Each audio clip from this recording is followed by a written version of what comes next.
been all over this world, and I've lived in a few countries, and people all over the world are the same. They want an easy life, they want to get on with everybody, and they just don't want no bullshit, they just want to get on. And the only thing that changes that is laws, and Roman laws. That's the only thing that changes that. Now, so I spoke about a kind of practical nature and a little bit of the spirituality thing. Again, their view of the universe, the act resultare, this is what they're really describing here as quantum physics. They're describing what Max Planck and the quantum physicists discovered later on in history, that there is an underlying fabric of the universe that we don't see, a subatomic world. You know, this is what the guys in the CERN laboratory in Switzerland are looking for, God particles. Not interested in the God particle. We know this is what the Vedas of India tell us, that below reality is a field. Humans can't see it, but it stretches into every fabric of life, and it's heavily connected to human consciousness. It's what makes the universe. It's how we perceive the universe. That the universe is malleable. It's flexible. We're not subject to fate. We have a part in it. And it's funny. It's very similar when you look at the Vedas. In the Vedas, at the Battle of Purvashta, where Krishna, the god, the Prince Arjuna, is about to have a battle, and he's looking at the enemy, and he has a conversation with Krishna in his chariot, and Arjuna says, "What's the purpose of this life? All we're going to do is have wars and fight." And then this conversation, in terms of a Vedic poem, takes place between Krishna and Prince Arjuna. And it's one of the greatest pieces of literature. And basically Krishna says to him, this is an illusion. Reality is an illusion. And don't worry about it. You can change reality. You can alter reality. You can affect reality. But the thing is, you must have action. You cannot just sit there and have intention and say, "Oh dear God, make me win the lotto, please God, make me win the lotto," and then expect it to happen. You can't even buy a lotto ticket and say, "I'm going to get the lotto." If you want a million kroners, you have to do something to get it. You have to work, energy, you have to make something, create something, write a song, and then the money comes in when they play it on the radio. Right? Do something, create. You have to have action. And action with intention creates the universe. And this is what Krishna told Arjuna, that when you get nothing for nothing, you have to have action. You have to start the process yourself. And this process is called magic. That's what magic is. Magic is taking something. Last time I was here, I told you about this. Magic is taking something, an idea in your mind, and bringing it into reality in the real world. So, if I need a chair, and I have some wood, that's not what magic means, by the way. That's the absolute meaning of the word. And I want a chair, and I have a piece of wood, and I need a chair. I get my hammer and my nails and my screws and the saw, and I build a chair. And I thought it in my head first. That's the intention. Then I got the wood, I got the tools, and then I wrote maybe a little sketch. The sketch is the magic spell of what the chair would look like when I built the chair. That's all magic is. And so that's how that connects the spiritual to the material. And that's what the Vedas tell us, that's what the Druids tell us, that's what the Buddhists tell us, that's what even the early Christians like the Gnostics tell us this. That there's an underlying intelligence to the universe, and you have a stake in it.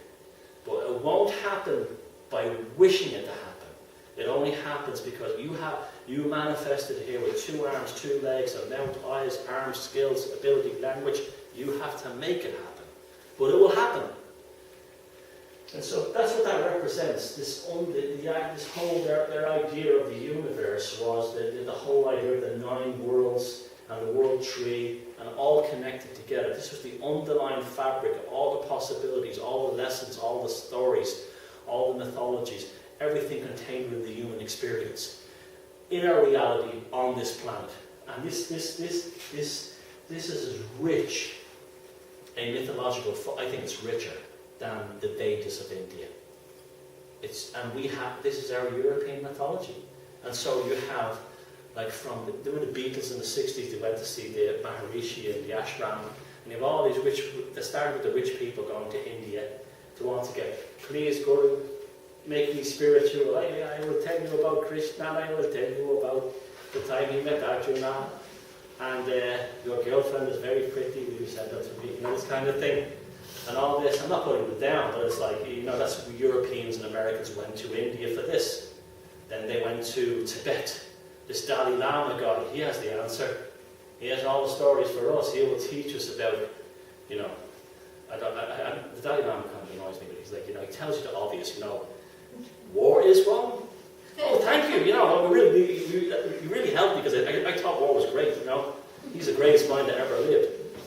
And then the next thing after that was the Peru and the ayahuasca and the entheogens. Let's go down to Peru and take ayahuasca, the sacred drink of the Aztecs and the Mayans, and we'll be all spiritual. And we know. And all the time we have this stuff here, but it's taken away from us, Exact same thing. I'm not putting those things down. I just think it's funny that we have to actually go, as funny and sad, that we actually have to think we have to go. Europeans and Americans and Westerners think that spirituality is something you get by getting on a plane and flying across an ocean. They don't realise it's something here. And this lady, sorry, I forgot your name. She was telling me about a Stonehenge type thing that was found around this area near the airport. What's it called? Yeah. And they found a megalithic, and you said that when people go to it, they instantly feel relaxed and calm. And the Indian man from Venezuela, he didn't want to leave. Yeah. It was the best he had experienced being here 1.5 months. Well, Ireland is full of those places, those megalithic It's sites. very strong. You had Mugora is all that. So you all have to go there now and get in touch with your roots. Go visit the place. Touch the stones and say, someone just like me, so many thousands of years ago, made this. It's magic. It's magical, I do that. I'm surrounded by incredible monuments. Queen Maeve's tomb on top of a mountain overlooking the ocean. And everybody goes up, and that's, a pagan site.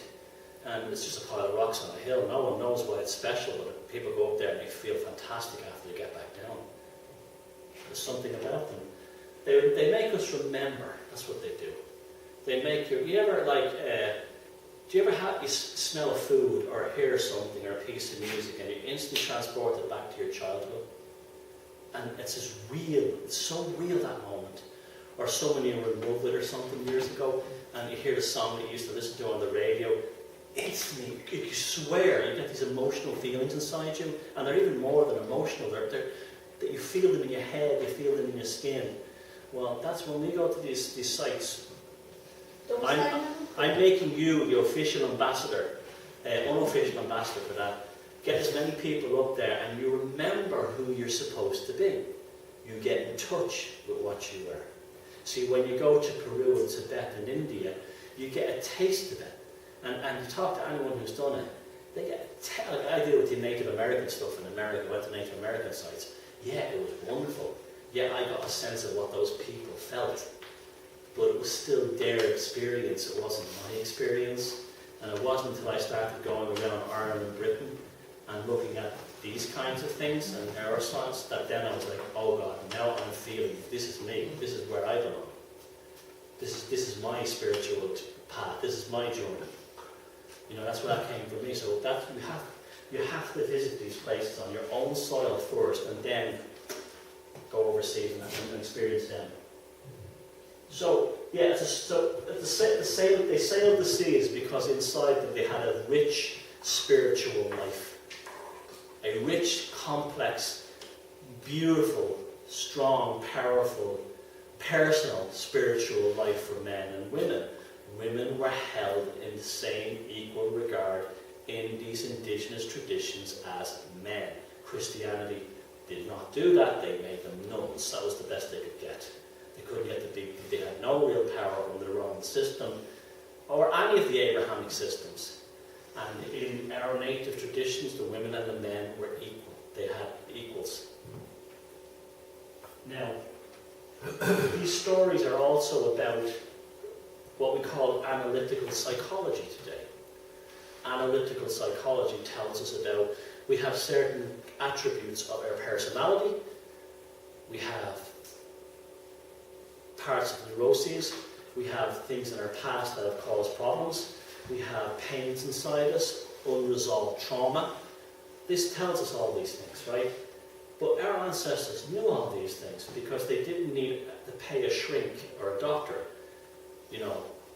200 euros an hour to tell them they were screwed up, because they could figure that out themselves.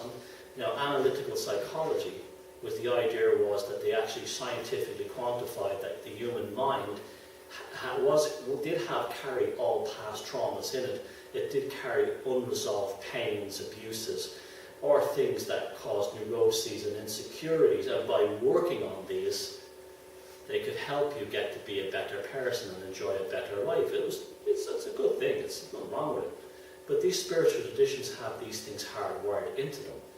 Now, one of the most powerful ideas that analytical psychology came up with was Carl Jung's idea of the shadow, that inside every human being is a dark side. And we've got good sides and we've got dark sides, and inside is the dark side. However, it's not a bad thing necessarily. Sometimes it's a good thing.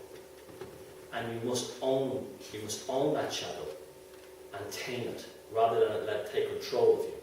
Now you think about that. So the shadow teaches you, you've probably done things in your life that are bad, but you're not a bad person. You just did bad shit, right? You did bad things, right? And that's okay. Your job is to make amends and work that out. So you don't do it to someone else again, so you don't damage yourself again. Work on it. Find out what made you behave like that. And as they say, get your shit together, right? Work on yourself, right? Very important. Well, in the Christian idea, you were either a saint or you were a sinner. Black and white. And you could only be a saint if you followed the rule of the law.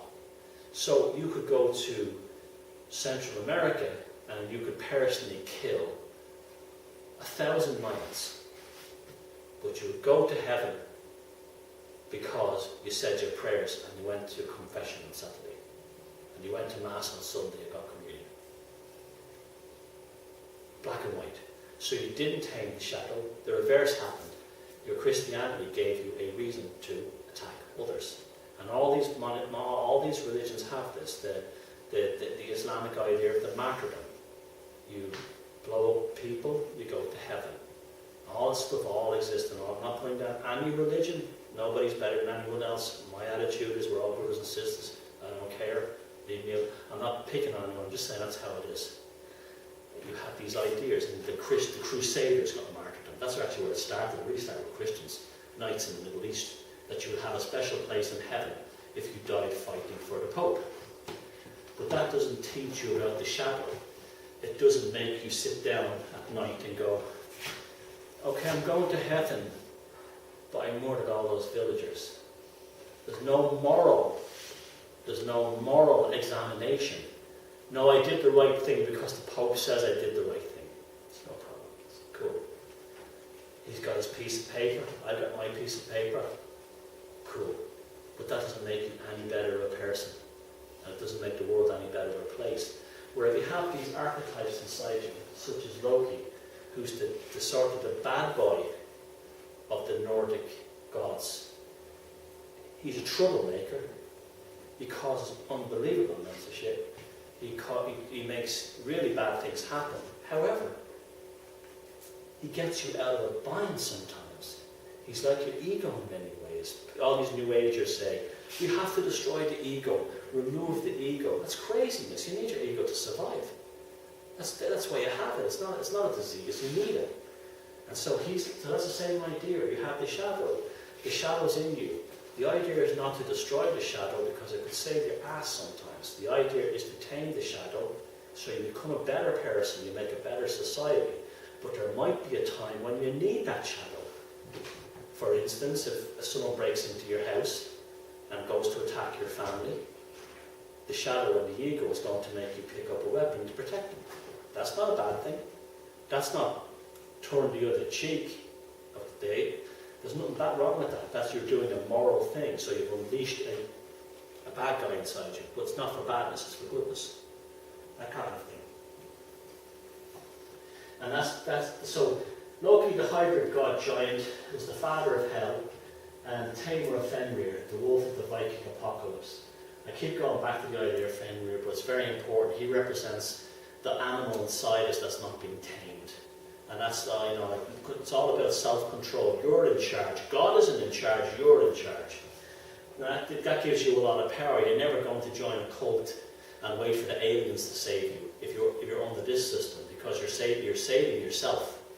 By assisting in causing problems for the gods, he represents a taming of their type of shadow in the Nordic culture 2,000 years before Carl Jung. As long as Loki himself is tamed with wisdom and understanding, then by extension, Fenrir remains harnessed. The mythology of Loki was first written as a Norwegian rune poem, very important, the runes. Start learning the runes. I started learning the runes. Get yourself out Roman alphabet. What do they call the letters? The Roman alphabet. And start looking at graphics and symbols. Remember, signs and symbols rule the world, as Confucius says. And you start even changing your consciousness when you start doing things like that. Written as a Norwegian rune poem as a mnemonic device, that means a story repeated. Like the Vedas. Because why? The spoken word is more reliable than the written word. Because honesty comes from here. It doesn't come from there. And for at least the 9th century, but it's probably much more old. Now, kids would have heard the story of Loki.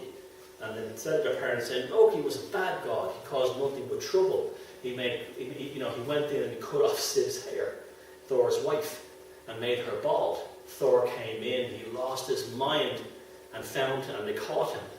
And instead of killing him, he made a deal with him. He says, I'll get you some gifts. I'll get the dwarves and the elves to make gifts that will make up. I'll make a lovely new wig for Siv, gold, that'll be not until her hair grows back. Thor is like another god who's like a normal guy. He could have easily killed him, but at the same time too, he understands that, you're not going to. Maybe we can get something out of this. We can make a deal. God's made a deal. So he goes and he gets Thor's hammer, and Thor's hammer is used for good. So Loki, the shadow, did something wicked. By being forced to make amends, created something that was better and more powerful than the wicked deed he did. Siv's hair grew back, and Thor's hammer has saved and rescued many humans and gods later on.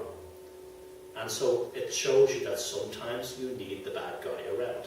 Sometimes you need the problems in life to happen because they cause you to have solutions that create a better solution that's bigger and better than the problems that the bad stuff created. Great lesson to learn.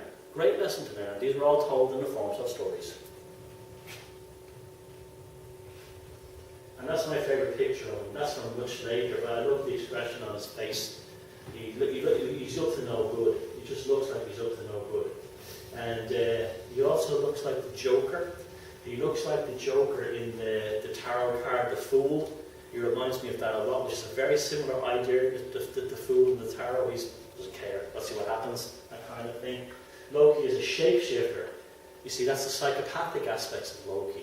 Psychopathic individuals are shapeshifters. They change personality to what they want. I walk in here, I look around at everyone. Okay. Hey, what's your name? What are you into? And you say, I like horses. I love horses. I've got a ranch in California. You should come out sometime. I don't, of course. And you say, I love horses. My favourite horse died last week. I'm so upset. And you're like, you must be a lovely guy. And I go, what do you into? I hate horses. Yeah, I hate them too. They're horrible. Aren't they terrible? And then I'll say, you see that one over there? She's a bit weird. She likes her horses too much. And I say, there's something wrong with her. She hates horses completely. So you think, you can trust me, you can trust me, and I've turned you against each other. That's how the psychopaths work against us all. That's how they work against us all. We don't want those people in the neighbourhood. They're different. I've got a bigger house than you. I've got 2 houses. I've got a fancier car than you. My husband's better looking than you. My kids are better looking than you. You understand? That's all shape-shifting when you think about it. It's teaching you a lesson to not be a fake. You know, when someone says to you how much you earn, I'm broke, I don't make much money, and you feel okay about it because you're telling the truth. Where you tell a lie, you shape-shift and tell a lie. How much do you make? Oh, I make a fortune. I'm a CEO of a big company that supplies golf equipment. Well then, look at the energy that that's going to take to the energy, the energy that it's going to take to defend that lie. You understand? Now energy is going to be needed to defend. So can I see a store? Oh, let me think about it. It's not opened yet. You know, that's the shadow. It's now out of control. Where if I told you the truth, right? I don't have much money. I'm not well off. There's no light to defend. So I think all the shape-shifting stories of Loki, they all come up with the same idea. It just causes a mountain of trouble. So don't be a shapeshifter. Be honest. Because the truth is self-evident. A lie you have to work to defend. Beautiful, beautiful stories. So you go from a fly to an old woman. The trickster, jester god, his actions can result in positive developments. Thors Hammer, because he started all this crap by cutting his hair off. You have to go get the hammer. And he makes the gods need with malice. That's why the gods used to let him off a lot of times, because sometimes he was fun, sometimes he was useful. So he was need and malice. And he was instrumental in the big showdown before Ragnarok. So he was needed. He was something you had to tolerate. Okay, so every human being in this world is not perfect, right? There are people we will have to deal with that. They're probably not bad people, but they're a pain and they're difficult to deal with. And you say to yourself, what can you do? I have to do it sometimes. Or you have to deal with the things that didn't work out. You know, you get a project that failed, it didn't work out. What do you do? Be bitter and angry about it for the rest of your life? No, you work on the shadow of it by saying, well, okay, maybe the whole business deal fell apart, but I got an education about dealing with certain aspects that I didn't have before. Beautiful. Simple. Our ancestors 1,500 years ago lived like that. They didn't need to go on these business management training courses. They didn't need to go on these staff things, all this stuff. And when I worked for, I won't name the bank in Ireland, they said to us, we're going to have a staff get-together, and it's going to be team building. We're going to build a team up. And it was paintball. And it was like, it was the opposite. It was the opposite. Everybody were getting out their frustrations. The opposite. Team building. We're pretending you're killing your boss. And this is the whole idea of Odin. He's the god he's not perfect. He's the god that's not perfect. He's the god that has his faults. He doesn't understand everything like Jehovah, the God of the Bible. He has to get wisdom. He sacrifices one eye to get a certain wisdom. He handicaps himself, because that's to teach us that nothing for nothing in this life comes for free. Not even the gods are immune to this. He has to go and he has arguments with his wife. Yes, just like a human does. He comes down to earth, he helps people, he helps men, he gets information. He's always trying to help make the universe a better place for everyone. He's a God who works with you. He's not a God who orders you around. He's the God that's here to help you. And he's not an infallible dictator. He's very much the opposite. He's a guy who wants to help and make things good and make things right. Now, And then he knows his own fate awaits him. Much have I travelled, much have I tried out, much have I tested the powers. From where the sun will come into a smooth heaven when Fenrir has assailed the one. Meaning that he knows Ragnarok is coming. He knows, just like any human being, that sword of Damocles will fall one day, and we're all subject. He's subject to fate just like the rest of us. But in the meantime, he's going to live a good life. He's going to do what it has to take to make the world and the cosmos be safe for gods and men. He's going to keep the shadow at bay. He's doing all the same things a human being has to do. And his wife feels sad all the time because she knows one day they're all going to be wiped out in the great battle. But no problem, the war will begin again. We'll be okay. We'll be okay. We're all right now. And so there's a mature fatalism. It's not the fate of one day God is going to come down from heaven and punish us. It's like, this is life. You're born, you live, you die. Along the way you'll have happy times, along the way you'll have sad times. But you make the most of it and you try to be a good person. That when your time to leave this earth and go to the next world comes along, you can sit down and say, well, I did this. We tried, we made this better for this person. We helped this, we made the world better. I didn't just order boss people around. I made my life better, which is the most important. You always work on yourself first, and then you work on the world. And you always work in your own community, and you don't work on the whole. You don't try to save the world. You try to save yourself first, not save yourself. Fix yourself, and help the people around you. Because that's the way, when you're trying to save the world, you're becoming a god yourself in a way. And then, this is a quick thing about the swords that they built. They used to build these unfair swords that were made from crucible steel. Now, this is still a great mystery. They had a sword that was actually created almost like in a religious ritual, and the steel that sword had actually prevented fights. Because if you walked up to someone and had an unfair sword, and a Viking pulled it out, okay, we're not going to fight. Because you knew right away you didn't stand a chance. Because they had crucible steel from the Middle East. Again, we're dealing with a technology thing. And again, they used to do a ritual when creating a sword. They would drench them in oil, or what they call dragon's blood, which we don't know what it is. And it would also, like I said, it would invoke the mythology. The sword was made of a crucible of iron and fire, and then it was quenched in cold liquid. And that's how the world was created to the Nordics, to the Vikings. There was a place of ice and a place of fire. When they came together, life came about, the gods came about. The world, universe was created. Very similar to alchemy, which didn't come around for about 400 years later. But when a sword was being made, incredible engineering this thing was. They would take it out of the crucible and they would plunge it into the quench. And there were two things would happen. If they heard a click, the sword was destroyed because it fractured. But if they didn't hear a click, something incredible happened. All the atoms and molecules, all the molecules in the sword would go from that to that. They would lock. And the sword was incredibly flexible. It was crucible steel. It could bend. It couldn't crack. So even creating a sword was a magical experience. They weren't just creating a weapon, they were creating a wand. And the sword would be shown. There's loads of things in the Anglo-Saxon chronicles. These swords were very highly prized in Ireland. They were always trying to get to buy them off Vikings. And the idea was that they would avoid a fight. They put a crucifix they used to do these engraved raised letters which were, while the sword was hot, to cut out the letters and put a different steel in. Incredible, workmanship, countersunk in, and then flatten it down.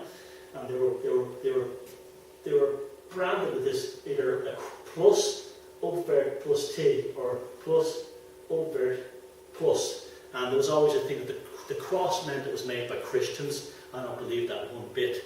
I think the cross was actually this is for killing Christians. This is to warn the Christians. This is what you're up against. We have swords that you wish you had. And it was almost like a defense against Jehovah, a defense against Sheridan. That was no, we have the weapon. We have the magical sword they can't defeat. And so when that crucifix was seen, they would say to them, this sword, it can beat your God. It can beat your law. It can beat your laws. It can cut down your laws. And so they were not just weapons, they were wands, they were talismans, they were magical things. And the Viking Longhouse, again, when you look at the construction design, it's an inverted ship. That's what we're looking at, it's a ship. You can even see the oars coming out of this one. And the idea was the ship of the mind, the home is the ship of dreams, and their spiritual life was the same. So inside there was an incredible, it was the womb of magic, of creation. These were such spiritual people. And so when they in their homes, they were on voyages of the subconscious, on voyages of family creations, on voyages of stories. There was nothing that wasn't magical. There was nothing that wasn't there. And when the way they were designed as well, they were built like a room. In the middle you had the fire. They were exact same temperature, by the way, as a beehive. And that's why a beehive is sacred, because the beehive is the same temperature as the human body. So they were ideal living conditions. The women and the children and the men lived and slept on benches along the wall. And they actually believed they slept sitting up. They didn't sleep lying down. That's an interesting thing as well. We never think about that. But apparently it's now been shown that if you sleep sitting up, you're much healthier. You're less likely to have acid reflux. You're less likely to have collapsed lungs. And you're less likely to have lung infections, to breathe easier. And so a new thing has come out now where they're actually finding out where, hey, maybe we're sleeping the wrong way. We're supposed to sleep sitting down in a chair. Well, it looks like because the beds are so small, they probably all slept sitting up, and also on the long ships they slept sitting up. And it's been shown to actually, they've now been shown to create much healthier people. And I've been sleeping sitting up more and more now. And so, again, and also you have the animals on one end, that was the central heating, and you had a fire in the middle, and then the weaving would go on in the middle. And that would be where all the stories were told and all the legends were passed down, and mnemonic poetry. Powerful. What an environment for a magical place for a child to grow up in the darkness too. And the long winter nights, you felt warm and safe and secure. And one quick thing about the satyrs, they were the shamanic class of the Vikings. The Vikings had shamans. You don't have to go to Peru anymore to find the shaman. We had them here. Shamans are like a witch doctor priest kind of thing that go into the other world to solve problems in this one. So if there's problems in the community, they would enter into a shamanic state, not always with drugs like mushrooms, like psilocybin mushrooms. Often drumming will do it, or staying awake a long time will launch them into a magical state, into a shamanic state. Very important. So if people had problems, they would consult the satyrs. The satyrs would go into this magic, would pay them. Now there was two classes. There was a female satyr, and they were the human manifestation of Freya, and there was the males who were the manifestation of Odin. But get this when you hear this one, they were picked because they were effeminate males. They were gay guys. Gay men had a place of high standing in Nordic society. They were considered magical. They were considered they had magical powers. Because they were effeminate, they had the attributes of God, both male and female. And instead of them being looked down upon as someone to kill or make fun of, they were actually, people thought they had special powers. And the male practitioners were always effeminate males. How's that for a turn for the books? How amazing is that? And the two last illustrations.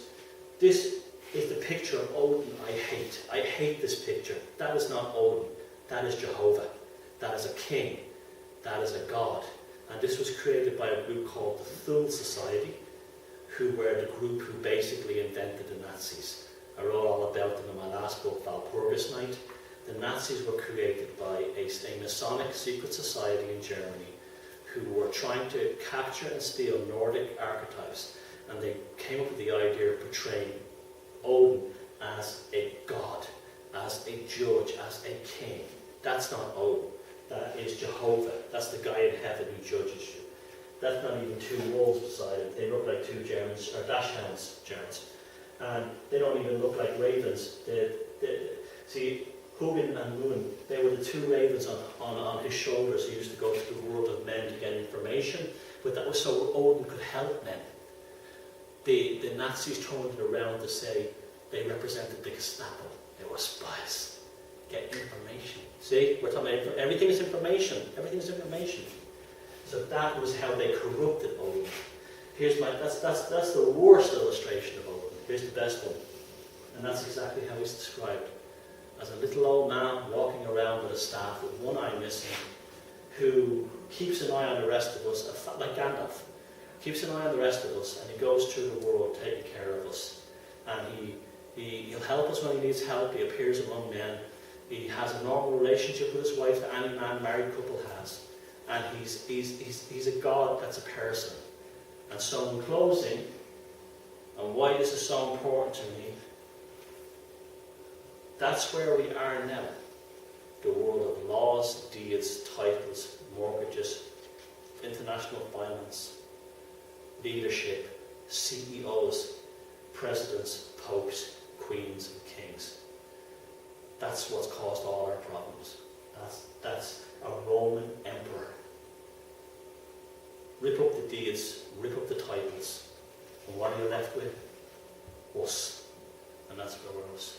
And that's what I'm going to spend the rest of my time devoting my life to, is to spread this message out. That there was once a time before our gods were bullies and kings and tyrants, when they were just like us, and human beings, their lives are better because of it. So thanks very much again for coming, and I hope you enjoy it.